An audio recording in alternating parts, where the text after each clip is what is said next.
All right, so let's take a look at 1.4. 1.4, we're going to go back to the definition of limits, but this time we're going to make it a little more formal. So we're going to be discussing limits more rigorously in section 1.4. And I want to take a couple of days to do this. So I think what I'm going to probably end up doing is splitting this lecture up into 2 parts and giving you a homework assignment for each separate part. Part of the reason for that is because there's actually there are a lot of homework problems in this section, but more importantly, I just think that this material is a little bit difficult to grasp at first glance. Okay, so it's going to take you probably a little bit of work to fully understand what's going on. You're going to have to sit down and exert the necessary mental energy in order to understand this material, okay? But I'll do my best to try to explain it and demystify it for you. So here we go. So here's the formal definition of limits. So let's say that f of x is a function defined for all x within some open interval containing the number a, with the possible exception that f of x need not be defined at a. So you might have a hole at a, for example, right? So f of x is defined on some interval, except maybe at a. But if we're looking for the limit as x approaches a of f of x, if we say limit as x approaches a of f of x equals L, what that means is that for every real number epsilon greater than 0, so this is the Greek letter epsilon. So for every positive real number epsilon, there exists a delta. So this is the Greek letter delta. So for every epsilon bigger than 0, we can find a delta such that if we are within delta units of a, so if x is within delta units of a, that's what this means, right? Absolute value of x minus a is less than delta. That means that x is within delta units of a. If that's the case, then f of x is going to be within epsilon units of L, the limit. Okay, so let me say that again. Okay, so for every positive real number epsilon, we can find a delta so that if we're within delta, so that if x is within delta units of a, f of x will be within epsilon units of L. Okay, so some pictures, right? A picture is worth 1,000 words. So here's the idea, right? So let's say that we've got some function that's represented by this curved line, and I put a hole at a just to show that it doesn't matter if the function is actually defined at a or not, right? But clearly, just graphically, the limit as x approaches a should be whatever this value is right here, right? Which I'm calling L, right? If that's the case, then that means that for every epsilon bigger than 0, so if I choose this distance right here to be epsilon, and let me label that, right? So if this is L and this is L plus epsilon, then that means this distance here is epsilon. And if this is L minus epsilon, then this is another distance of epsilon, right? So for any chosen epsilon, right, note that to get at L plus epsilon, I would have to be over here at this input value, which I'm labeling with an x1. And to get to L minus epsilon, I would have to have this input value, which I'm calling x naught. What we're saying is that given any choice of epsilon, no matter how small, and that's really the key here, is that epsilon can be as small as you like as long as it's a positive number, right? But it can be as close to 0 as you want. So no matter how small a value we choose for epsilon, we can always choose a delta so that if we're within a delta neighborhood of a, the outputs are going to be within an epsilon neighborhood of L, right? So in particular, we could choose this to be our delta neighborhood, right? So we could call this a minus delta and a plus delta. And if that's the case, right, then the output values are going to be in here, right? They're going to be within L minus epsilon and L plus epsilon. So this is the idea that we're trying to capture when we state this, right? We're saying that no matter what epsilon we choose, if the limit exists, then no matter what epsilon we choose, we can always choose a delta so that if we're within delta units of A, the outputs are going to be within epsilon units of L. Okay? So that's what we're trying to say. Now, just to show you, I mean, I want to contrast this with something where the limit doesn't exist so that you understand, maybe from that angle, you understand a little bit better what the definition is trying to say. So, so imagine that you have this function here, okay? This kind of piecewise function that has this huge jump in it. And let's say that where the jump occurs is A, and you're looking for the limit as x approaches A. Well, we know from the work that we've done in the past that the limit doesn't exist because you're approaching one value from the left and you're approaching a different value from the right, and so the limit doesn't exist. But let's say that you kind of guessed that maybe this one is the limit, this top one's the limit, so that's L. And let's choose some epsilon, right? So we choose some epsilon. So that L, so that we're within, so we want the outputs to be within epsilon units of L. Now, what inputs would have to correspond to that? Well, here you would get an input, but notice that on the left-hand side,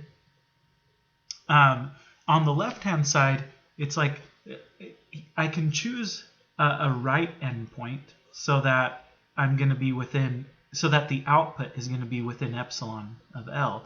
But I can't do that for a left input. Like if I choose this for my left input, right? If I choose this for my left input, then I go up to the function value and I'm going to end up over here, which is way outside of my epsilon neighborhood, right? So that doesn't work. So maybe you think, well, I'll choose a smaller delta then. I'll try to close in on A a little bit closer. And if you look at the right endpoint, well, that works out. You end up within the epsilon neighborhood from the right endpoint. But on the left endpoint, once again, you have a problem, right? You're not inside of this interval. You're not inside of this interval that we're looking for. And the reason, of course, that happens is because you have this huge gap, right? You have this huge gap when the input value is A. You have a huge gap between, the output values that you're approaching from the left and the output values that you're approaching from the right. So it doesn't matter how small we make delta. On the left, the output value is never going to get inside of this epsilon interval. It's never going to get inside of this neighborhood. Now you can think, well, maybe that's just because we chose the wrong limit value. So you could maybe choose to try to make this your limit value. And what's going to happen if you choose this to be your limit value is that on the left endpoints, you're going to be able to get inside of your epsilon neighborhood, but on your right endpoints,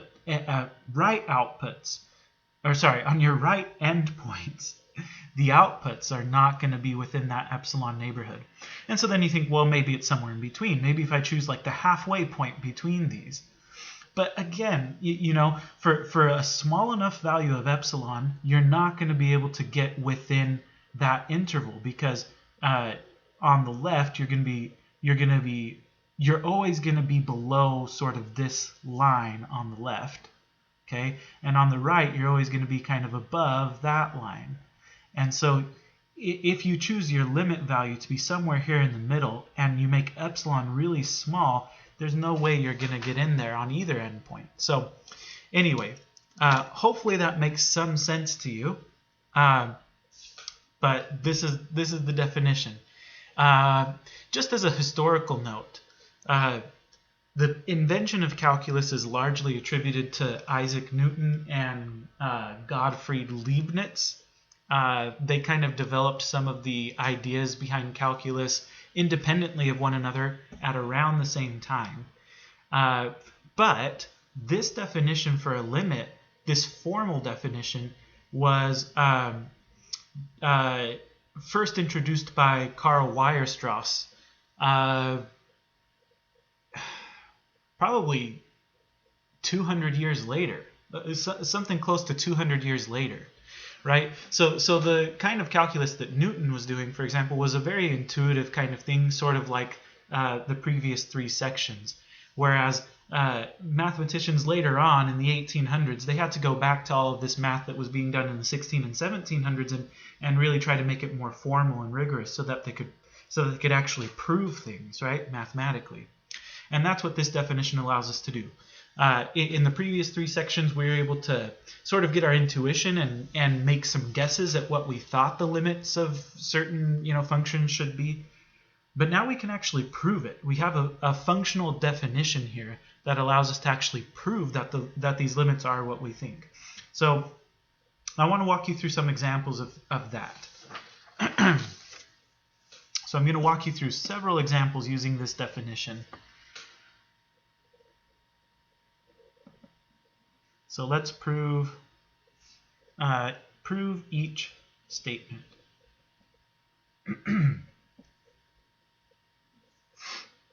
And so we'll start with this one. Limit as x approaches 3 of 4x minus 10. Well, let's see what we think that should be. This is a straight line. If we plug in 3 for x, we don't get something undefined or anything like that. So I think if we just plug in 3, that should be the limit value, right? If we plug in 3, we get 12 minus 10, which is 2. So we suspect that this is the truth. Now let's see if we can prove it. Let's see if we can prove it using the definition. Oh, proof. So here's our proof. So our proof has to come from the definition. And the definition says that for any given epsilon, we need to be able to find a delta so that this condition holds. So the way that we do that is we start by giving ourselves a generic epsilon. We're just going to say, let epsilon be bigger than 0, right? Let epsilon be some number bigger than 0. Then the next thing we need to do is figure out what delta needs to be. So we'll say let delta equal something, and I'm going to leave that blank for now. We'll come back and fill it in when we have a little bit more information. Now, for every epsilon bigger than 0, there exists a delta bigger than 0 such that if we're within, if x is within delta units of a, this has to imply that f of x is going to be within epsilon units of L. So I'm going to say, let's assume that this is true, and then we'll see if we can prove that this is true, right?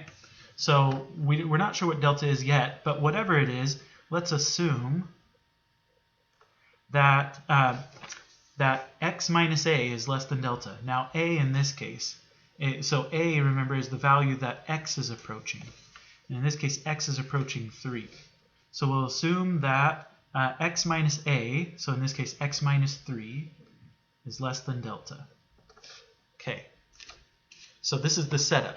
Now, what we need to show is that absolute value of f of x, which is 4x minus 10, minus the limit, which is 2, we need to show that this is less than epsilon.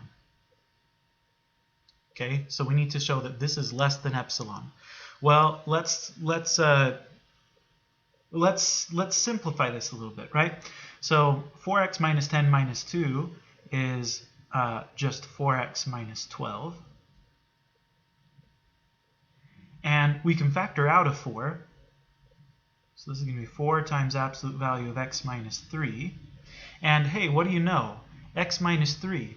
We know that x minus 3 is less than delta. So I'm going to, and remember, we want to show that this thing is less than epsilon. But here's what I'm going to do. I'm going to say, well, 4 times absolute value of x minus 3 is going to be less than 4 times delta, since absolute value of x minus 3 is less than delta, right? So I'm replacing the x minus 3 with a delta, and this should be less than that. Now, what do I need delta to equal in order for this to be epsilon? Well, clearly I need delta to be epsilon over 4, right? Because if delta is equal to epsilon over 4, then the 4's will cancel and just give me epsilon. And if that's the case, then what I will have shown is that absolute value of f of x minus L is less than epsilon, which is exactly what I needed to show in order to prove the statement. So what do we need delta to be? We need delta to be epsilon over 4. Okay, and that's the end of our proof. So you can read the whole thing now, and maybe it makes a little more sense when you read it through the second time. But we say, all right, so let epsilon be bigger than 0. Let delta be epsilon over 4. So whatever you choose epsilon to be, choose epsilon to be 1/4 of that. So in particular, let's say, we could choose epsilon to be 1/2, right? If we choose epsilon to be 1/2, then we need delta to be 1/8, okay? And as long as delta is 1/8, and as long as absolute value of x minus 3 is less than, so in other words, as long as x is within 1/8 units of 3, so somewhere between 2 and 7/8 and 3 and 1/8, so as long as x is between 2 and 7/8 and 3 and 1/8, then it's going to be the case that that 4x minus 12 is going to be less than 1/2, which is what we chose for epsilon. In fact, it might be instructive to, let's just do that, right? Let's say, so for example, right? Let's say that we choose epsilon to be 1/2. Then delta would have to be 1/8, right? And what would we get? Well, we would assume that absolute value of x minus 3 is less than delta, which is 1/8. Well, what does that mean? That means that x minus 3 is somewhere between negative 1/8 and positive 1/8. And then if you add 3 through that inequality, that means that, 3 minus 1/8 is 2 and 7/8, less than x, less than 1/8 plus 3 is 3 and 1/8, right? So that would mean that x is somewhere between 2 and 7/8 and 3 and 1/8. Well, if that's the case, then we can look at what 4x minus 10 minus 2 would be, right? So on the smaller end, we would have 2 and 7/8. So we would have, let's see. So I guess we can call it, I'll call it like this. So this is a lower bound. So our lower bound is going to be absolute value 4 times 2 and 7/8. So maybe I want to write that as a improper fraction. So 16 plus 7 is 23. Is that right? 16, 17, 18, 19, 23. 23/8 minus 10 minus 2. This would be, the 4 here cancels a 4 there and leaves a 2. So it would be 23 over 2 minus 10 minus 2. 23 over 2. So 2 goes into 23 11 times with 1 left over. So this would be 11.5 minus 10 minus 2. So that's 11.5 minus 12. So that's 11.5 minus 12 is negative 1/2. An absolute value of negative 1/2 is 1/2, right? Which was epsilon, right? Which was epsilon. And if we try the upper bound, right, we're going to have 4 times 3 and an eighth would be 24, 25/8. So we have 25/8 minus 10 minus 2. Again, the 4 will cancel 4, leave a 2. 2 goes into 25 12 times with 1 left over. So this would be 12.5 minus 10 minus 2. Well, that's 12.5 minus 12. That's just positive 1/2. Absolute value of positive 1/2 is 1/2, which again equals epsilon.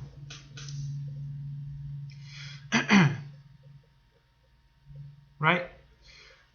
Now, if you choose any other value, okay, if you choose any other value between 23/8 and 25/8, so in particular, if you chose something like, say, 12, then we would get an even smaller output. It would be even smaller than epsilon. If we chose 12 itself, we would get 0, which is obviously smaller than epsilon. Okay, so there you go, right? So if we choose epsilon to be 1/2, then delta needs to be 1/8. And we can get as close as we like to the limit value. We can make epsilon as small as we want. So if we chose epsilon to be 1/10, that would be fine. We would just need delta to be 1/40th, right? Anyway, I think I've beat this example. So I need to move on to the next one. But that's the idea. Let me give you another example. let's do limit as x approaches -4 of 2x plus 3. That limit should be -5. Right? If you pop in -4, you get -8 plus 3 is -5. So I'm pretty sure that limit is -5, but let's prove it. So same deal as before. Okay, we start off by handing ourselves an epsilon. So let epsilon be bigger than 0. We need to be able to, we need to figure out what delta is going to be, but I don't know yet, so I'm going to leave that part blank. And then we're going to assume that x minus a in this case is -4, right? is less than delta. In other words, right, that's the same thing as saying absolute value of x plus 4 is less than delta. Okay, so what do we get? Then we have the following, right? We need to show that absolute value of f of x minus L is less than epsilon. So we need to show that absolute value of f of x minus L is less than epsilon. Let's simplify this, right? 3 minus -5 is 3 plus 5, that's 8. So this is just 2x plus 8. And then I can factor out a 2. Isn't it nice how that always seems to work out? And then what do you know? Right, we've got an absolute value of x plus 4. We know that that's less than delta. So this is, so 2 times absolute value of x plus 4 would be less than 2 times delta. So what do we need delta to be? Well, we need delta to be epsilon over 2. So then the 2's will because then the 2's will cancel and we'll just be left with epsilon. So we need delta to be epsilon over 2.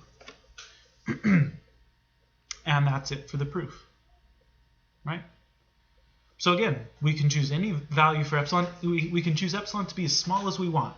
Right? So epsilon could be 0.000001. And that's fine. We just need delta to be half of that, which of course we can always do, right? So that's that one. Let me show you another one.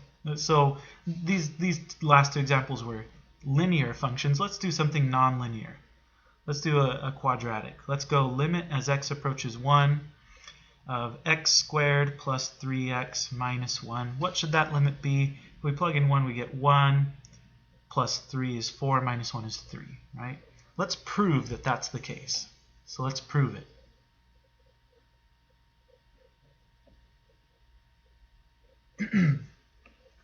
Okay, so I'll warn you, this one's a little bit more involved, just a little bit more involved. Let's see what we should, well, let's try to work it out. So we start off the same way. Let epsilon be bigger than 0. Let delta be, I don't know what yet. And then assume that absolute value of x minus 1 is less than delta, whatever delta is, right? Then what do we get?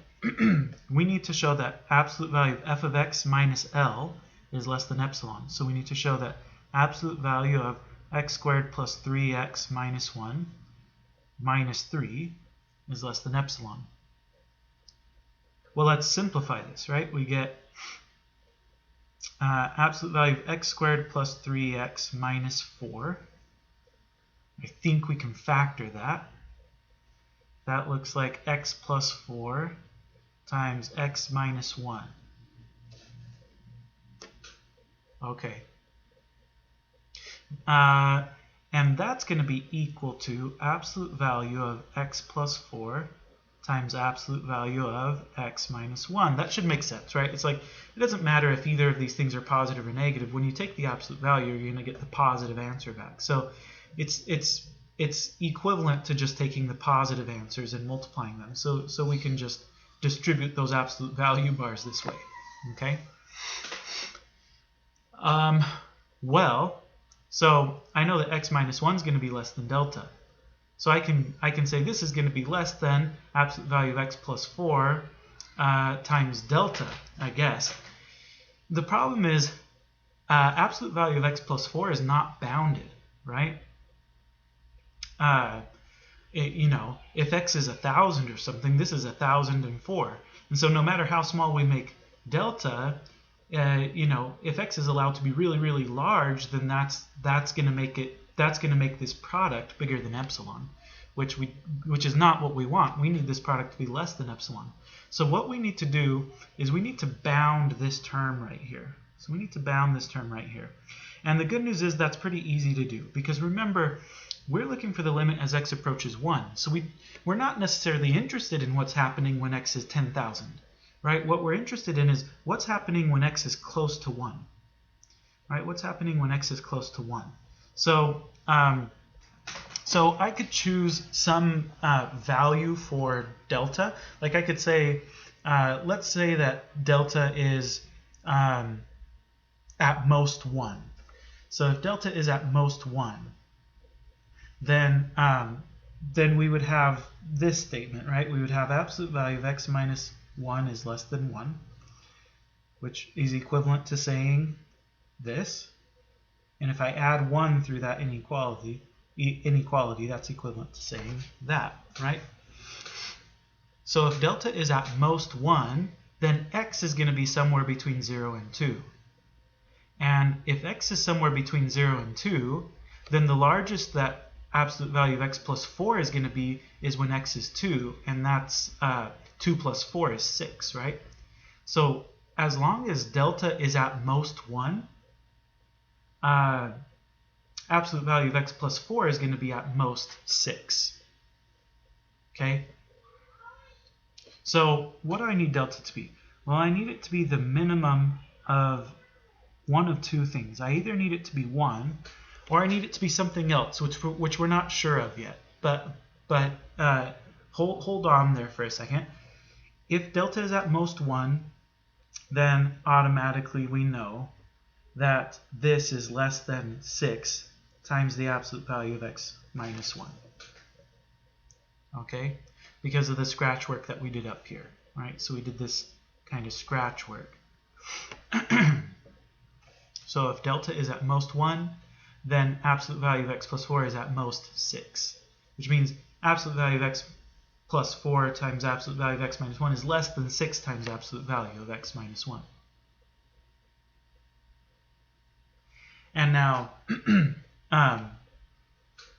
absolute value of x minus 1 is less than delta, so this is less than 6 times delta. So what do we need delta to be? Well, we would need delta to be epsilon over 6, right? So I'm going to say this is less than or equal to 6 times epsilon over 6. It could be actually less than, delta could be less than epsilon over 6 if 1 is the smaller of the two choices, right? So if 1 is smaller than epsilon over 6, so let's say that epsilon is 12, right? If epsilon is 12, then epsilon over 6 is 2, but we're going to choose delta to be the minimum of 1 or 2. Well, the minimum of that set would be 1, right? So delta might be smaller than epsilon over 6. But it's at least smaller or equal to, okay? Because delta could equal epsilon over 6 as well. Like if epsilon is, 3, then epsilon over 6 is 1/2. The minimum of 1 and 1/2 would be 1/2, in which case delta is equal to epsilon over 6. Okay, so delta is less than or equal to epsilon over 6. And then the 6's cancel and we just get epsilon, of course, right? So what does delta need to be? It needs to be the minimum of 1 and epsilon over 6. So whichever of those is smaller, that's what we're going to choose delta to be. And that's totally dependent on your choice for epsilon, right? Again, if epsilon is 12, then delta is going to be 1. If epsilon is 10, delta is going to be 1. If epsilon is 6, well, then delta is going to be 1, right? But if epsilon is anything less than 6, so if epsilon is 5 or 4, or if it's 0.0001, then delta is going to be epsilon over 6, right? That's going to be the smaller of these two values. So you let delta be the minimum of those two values. And again, the reason that we need this is because we're not guaranteed that epsilon over 6 is less than 1. We needed to bound the absolute value of x plus 4, so that we could say, yeah, within reason, right? This thing is going to be less than 6. Now you might ask yourself, why 1 though? Why did I choose 1? And the answer is, I could have chosen anything. I didn't have to choose 1. I could have chosen anything. So, for example, I could go back and modify this proof and say, instead of using 1 to bound this thing, let's say that I chose 2 instead, right? If I chose 2 instead, then up here I would have absolute value of x minus 1 would be less than 2, which means that x minus 1 would be bounded between negative 2 and positive 2. And then when I add 1, that would mean x would be somewhere between negative 1 and 3. Again, the point of this is that we want to see what's the largest that absolute value of x plus 4 is going to be. Well, the largest that x plus 4 is going to be is whenever x is 3. In this case, that would make absolute value of x plus 4 equal to 7. So then we would say that this is less than 7. We'd have a 7 there. And we'd have a 7 there. And that would mean that delta would have to be epsilon over 7. Okay?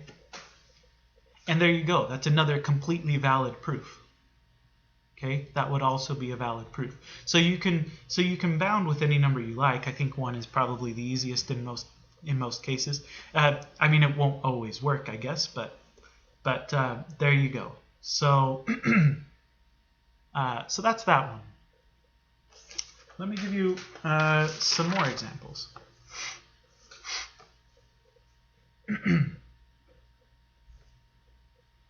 Let's do limit as x approaches negative 5 of x squared plus 6x plus 5 over x plus 5. Now this one isn't quite as obvious because when you plug in negative 5 you get a 0 in the denominator, right? So you'd actually have to do a little bit of algebra to figure this out. But this limit should equal negative 4. Let's see if we can prove it.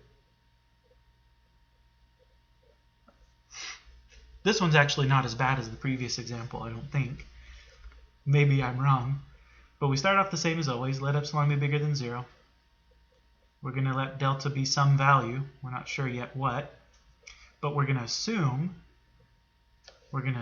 that absolute value of x minus a, so x minus negative 5 would be x plus 5, right? So assume that this is less than delta. Then what do we get?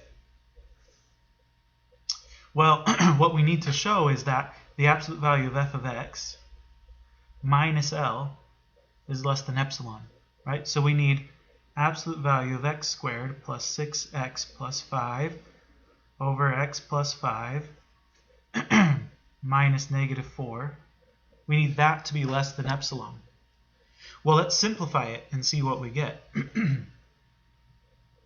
This is x squared plus 6x plus 5 over x plus 5. And what I'm going to do is I'm going to combine these two rational expressions. I'm thinking of this as being over 1, and then I'm going to multiply by x plus 5 over x plus 5, right? By the way, the negative and negative cancel. So 4 times x plus 5 would be 4x plus 20. And 1 times x plus 5 is, of course, just x plus 5. What does that give me? Well, that gives me x squared plus 10x plus 25 over x plus 5. X squared plus 10x plus 25 is just x plus 5 times x plus 5. So this is x plus 5 times x plus 5 over x plus 5. Well, look at that, right? Those cancel. We just get absolute value of x plus 5. Well, we know that absolute value of x plus 5 is less than delta. What we need is for absolute value of x plus 5 to be less than epsilon. So that's easy. Just let delta equal epsilon. And you're done. So what does delta need to be? Delta just needs to equal epsilon. So this is an interesting case, right, where whatever you choose for epsilon, just let delta be the same number, and you're going to be within that epsilon neighborhood. The outputs are going to end up within that epsilon neighborhood. Okay, so there's that one. Let's do another rational function. This one's maybe not quite as easy. Let's do limit as x approaches 3 of x plus 5 over 2x minus 1. If you plug in 3, you would get 8/5. Let's see if we can prove that that is the actual limit.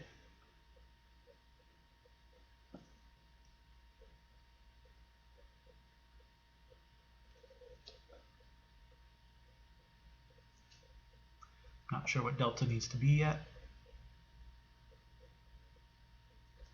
But we'll go ahead and assume that x minus 3 is less than delta.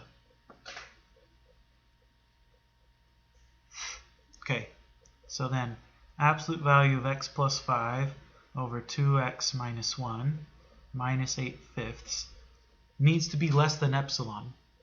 Let's simplify it and see what we've got. So I'm going to multiply numerator and denominator by 2x minus 1 so that I have a common denominator. I guess that means I need to multiply this one by 5 as well. So let me do that. So multiplying the first fraction by 5 over 5, I'm going to have 5x plus 25 over 10x minus 5. And then multiplying the second fraction by 2x minus 1 over 2x minus 1, 8 times 2x minus 1 is going to be 16x minus 8. 5 times 2x minus 1 is going to be 10x minus 5. So then I've got a common denominator. I can add the numerators. This is going to give me 5 minus 16 is negative 9, right? 25 minus negative 8, that's 25 plus 8. So I think that's 33 over 10x minus 5.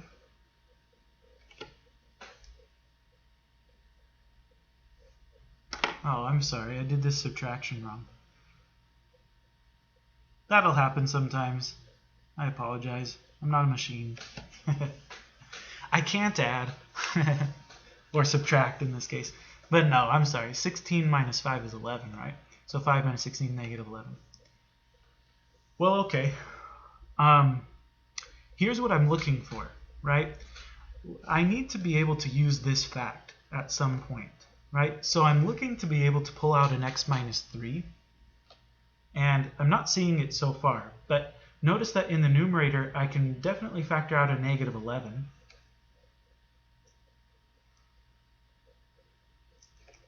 If I factor out the negative 11, then I end up with x, there it is, right? X minus 3. That's the x minus 3 I'm after. In the denominator, I can pull out a 5. I'm left with 2x minus 1.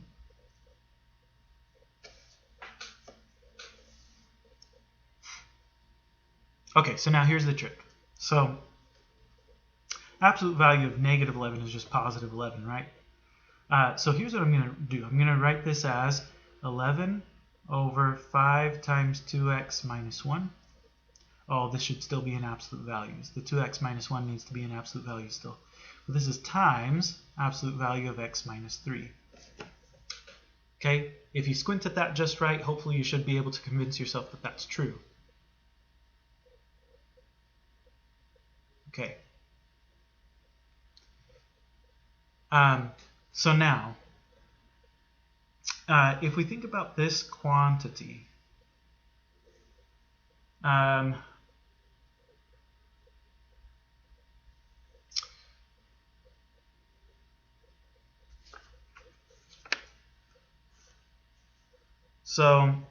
think I'm going to have to do the same thing. I'm going to need to bound this somehow.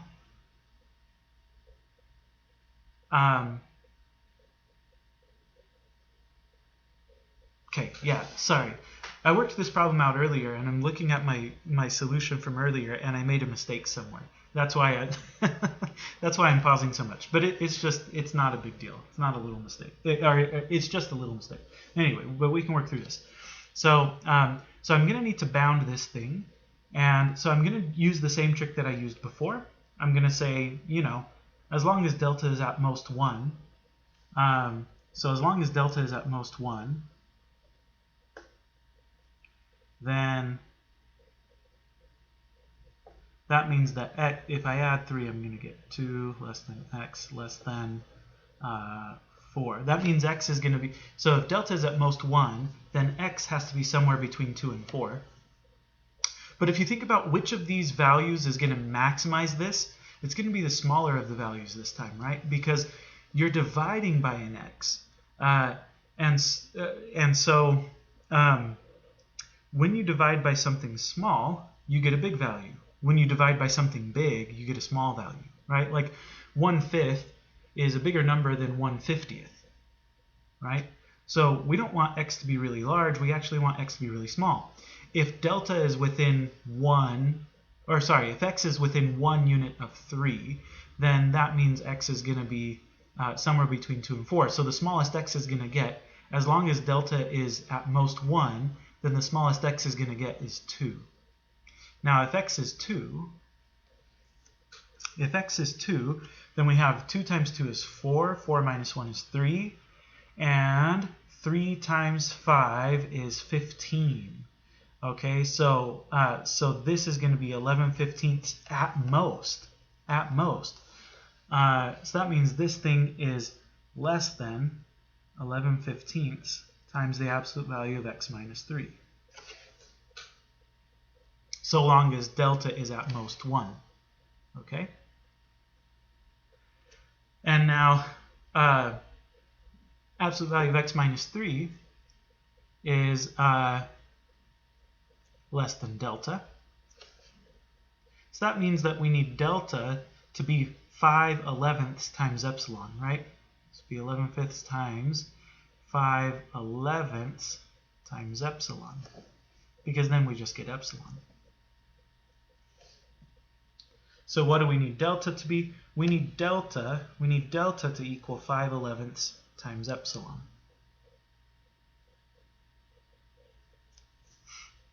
Okay? Actually, I'm sorry, that's not true. We need delta to be the minimum of either 5/11 epsilon or 1, because remember we used 1 to kind of bound delta, right? So we said, because getting from here to here is only true if delta is at most 1. So we need delta to be no larger than 1. Right? So delta needs to be the minimum value of either 1 or 5/11 epsilon. And if that's the case, then all this, well, here I needed less than or equal to. But then the rest of the statement flows from there. Right? Okay, so there's that one. You're probably getting tired of seeing example after example, but I want to show you 2 more, at least 2 more, of these kinds of proofs before we finish this first section. So let me give you a couple more examples, and then I'll end this first half of 1.4. Let's do limit as x approaches 4 of the square root of x plus 5. That should equal, well, if we plug in 4, we get 9 squared root of 9 is 3. Right? So that should equal 3. Let's prove it.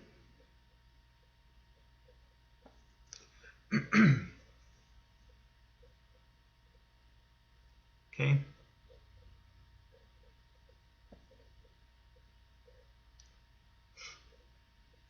So let epsilon be bigger than 0. Let delta be something. I'm not sure what yet.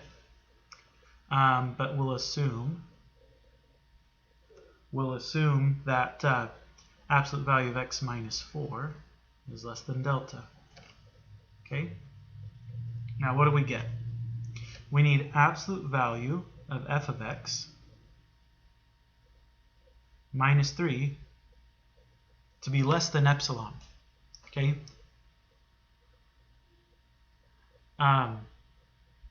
Now, using the previous examples that we've given, it's like we know that somehow we need to try to get an x minus 4 out of this thing. And at first glance, it's not very clear how we're going to do that.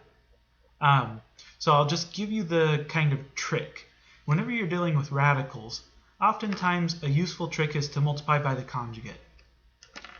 So here's how I'm going to think of this. Right? I'm thinking of this thing as over 1, and then I'm going to multiply by the conjugate. Root x plus 5 plus 3 over root x plus 5 plus 3.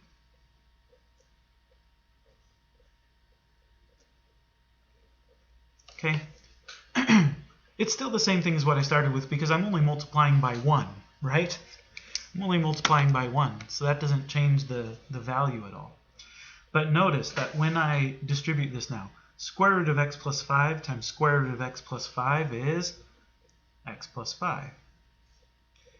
Square root of x plus 5 times 3 will cancel with square root of x plus 5 times negative 3. So the middle terms cancel. And then negative 3 times positive 3 is negative 9. Ooh, there's your x minus 4. You see that? See how nice that works out? Right, so there's your x minus 4. The denominator, of course, is just going to be absolute value of square root of x plus 5 plus 3. But there we go.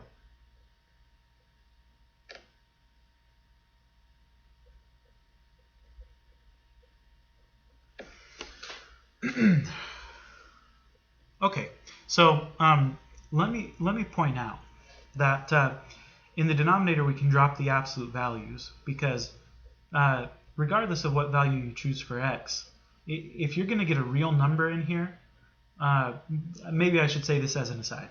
If you're going to get a real number when you take the square root, you need the radicand to be positive. That means x needs to be bigger than negative 5, bigger than or equal to negative 5. Okay? But if that's the case, then, you know, the smallest this can ever be is 0. And then when you add 3, you're going to get a positive number. So what I'm trying to say is that you can drop the absolute values. They don't. This is already going to be a positive quantity regardless. Okay? So you can drop the absolute values. This is going to be 1 over square root of x plus 5 plus 3 times the absolute value of x minus 4. Now this piece we know to be less than delta. What about this piece? Well, as I just said a second ago, the smallest that this square root can ever get is 0, which means that the smallest that the denominator can ever get is 3.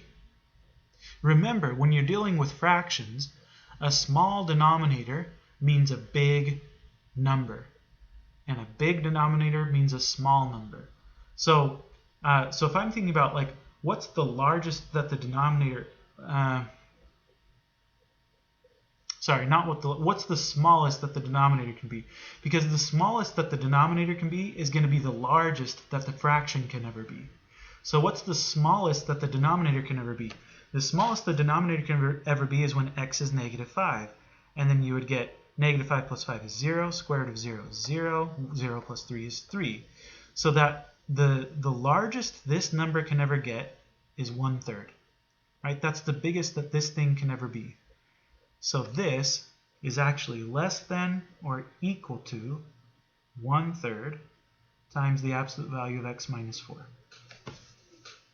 Okay, and we didn't even need to bound it, right? That's true regardless of how big or small delta is, right? This thing can never be bigger than 1/3. Okay. Okay, so absolute value of x minus 4 we know to be less than delta, so this is 1/3 times delta. So what do we need delta to be? We need delta to be 3 times epsilon.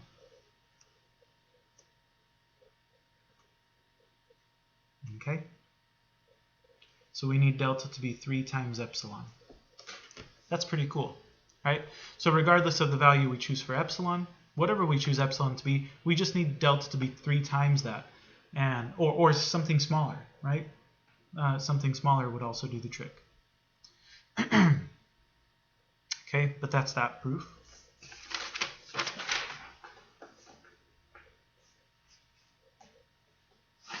Okay, one more of these.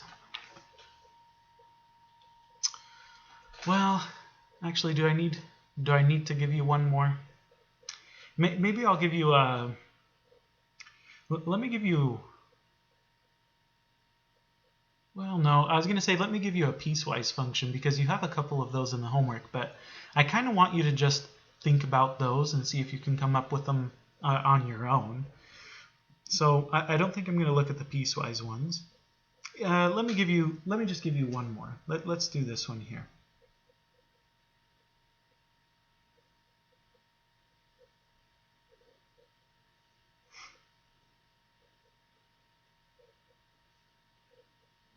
Okay, very similar to the previous problem, but you've got a quadratic inside of the radical now, so we might be interested to know how that affects things. Let's take a look.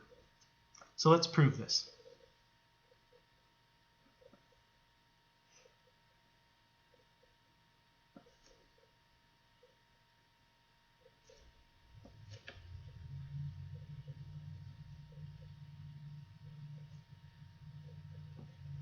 Okay, so hopefully you're kind of catching on to the pattern here.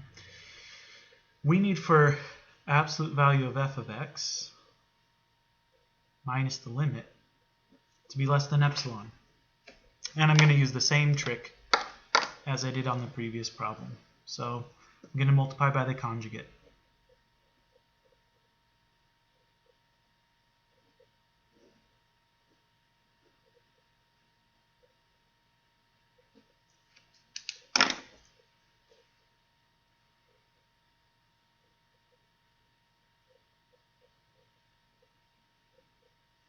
Ooh, this is kind of a good one, now that I'm working through it. Okay.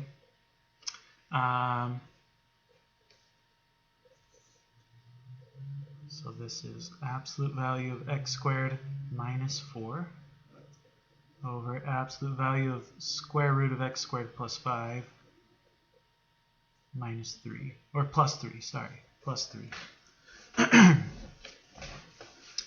X squared minus 4 is x plus 2 times x minus 2, right?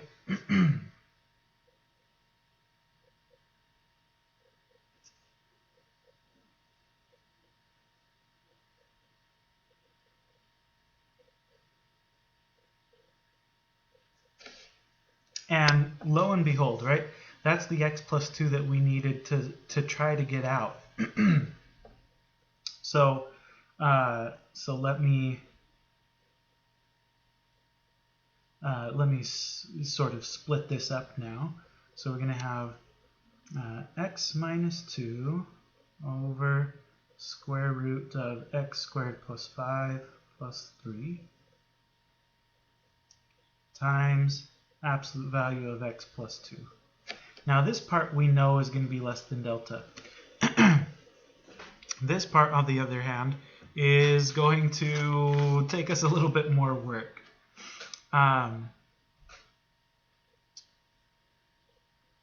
So how would we do this?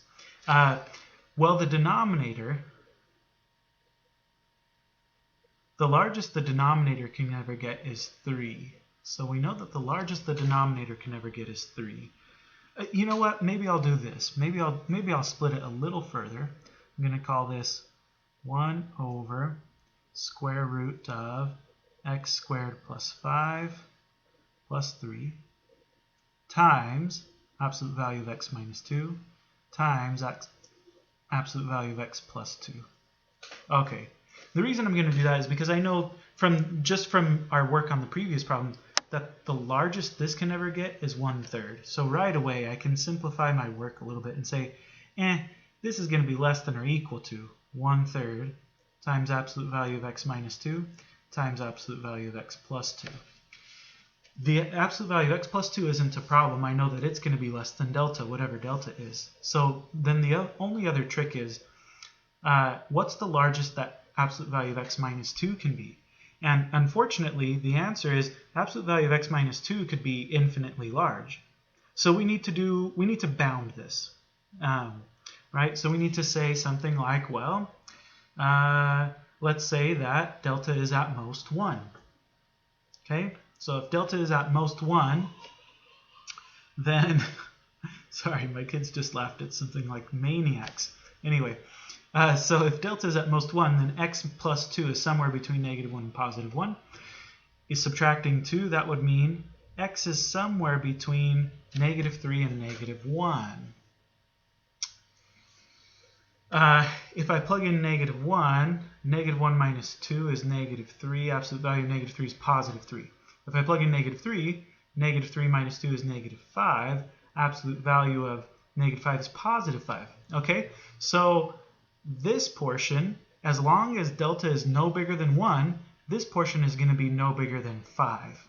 Okay, so that's handy, right? So this is less than 1/3 times 5 times absolute value of x plus 2. Okay, so there it is, right? So delta needs to be the minimum of either 1 or something else that we haven't discovered yet. But 1/3 times 5 is 5/3. So this is 5/3 times absolute value of x plus 2.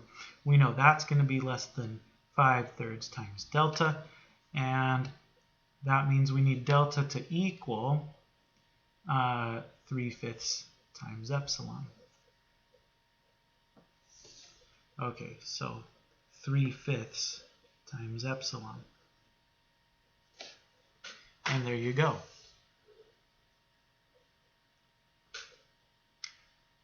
So there's that proof.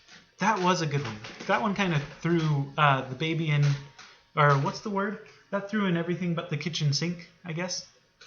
It combined a lot of the techniques that we have been developing in this section so far. So that was a good example. I'm glad we did it. Okay. Now, I know I said that would be the last example. Actually, that was the last example of a epsilon delta proof that I'm going to give you in this particular video. But I do want to show you, because you're going to have a couple of other homework problems that ask you slightly different questions, like this one. So consider the graph of y equals 1 over x below. Okay, so I want to walk through this with you just so that you understand what it is that they're asking you for in the homework. So here's the graph. 1 over x, maybe looks something like that. And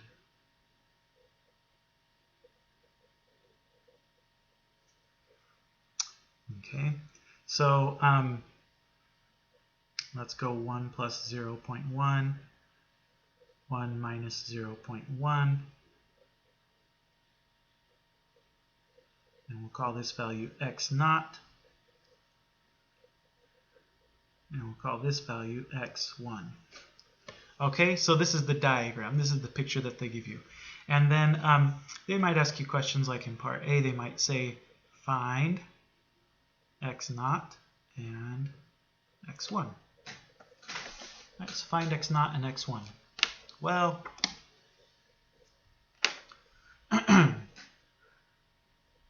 in other words, we're looking for the input values so that the for x naught anyway, we're looking for the input value so that the output value is 1 plus 0.1. In other words, 1.1, right?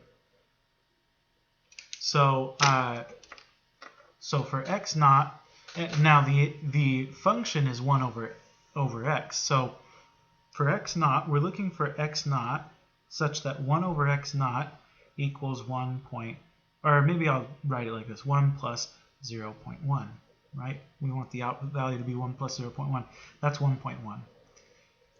So we need 1 over x naught to be 1.1. We can multiply by x naught and then divide by 1.1. So we're going to get x naught equals 1 over 1.1, whatever that is.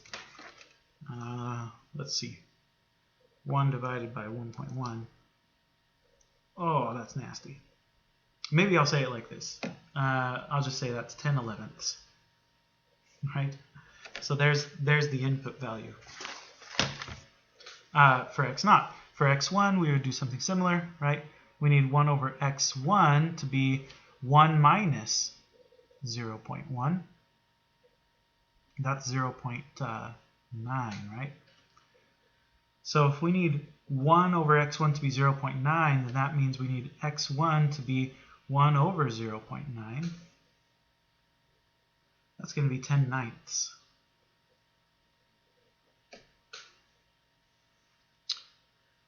Okay, and that's that for part A. And then in part B, they might ask you something like, find delta such that absolute value of 1 minus x minus 1, sorry, absolute value of 1 over x minus 1 is less than 0.1 if absolute value of x minus 1 is less than delta. So they want us to find, so in other words, they want us to find the delta so that if we are within delta units of 1, if x is within delta units of 1, then f of x is going to be within 0.1 units of 1. Well, if you look at the diagram and the work that we've already done,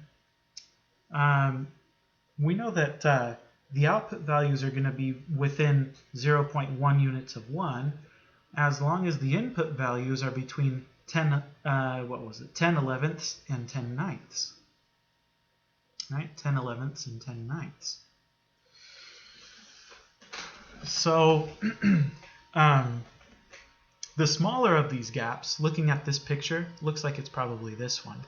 So I think I'm going to let delta be this distance here.